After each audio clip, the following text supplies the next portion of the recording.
rituál tretieho pozorovateľa, pre dotyk tretej pozornosti počas chôdze v tme prvý, zámer bez túžby.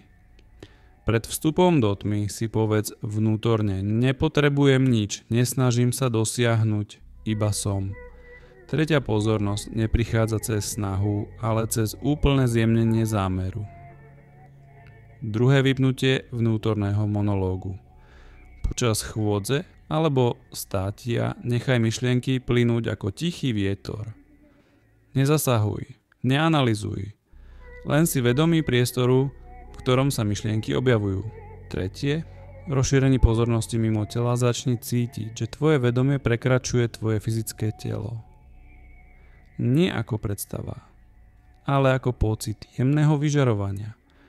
Rozšír sa o 2 kroky pred seba, dozadu, do strán. Vnímaj, že si v priestore a priestor je v tebe.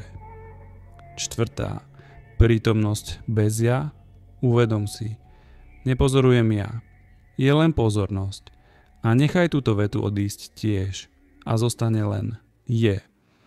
5. krátky dotyk. Na chvíľu možno zmizne ty ako osoba.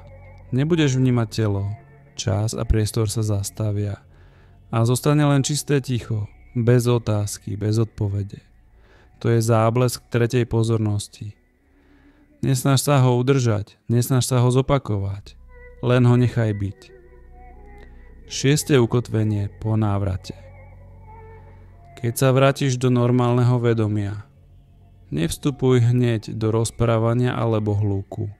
Sadni si, dýchaj a napíš si len jednu vetu, čo zostalo vo mne. To je pamäť ticha, ktorá bude tvojim kompasom.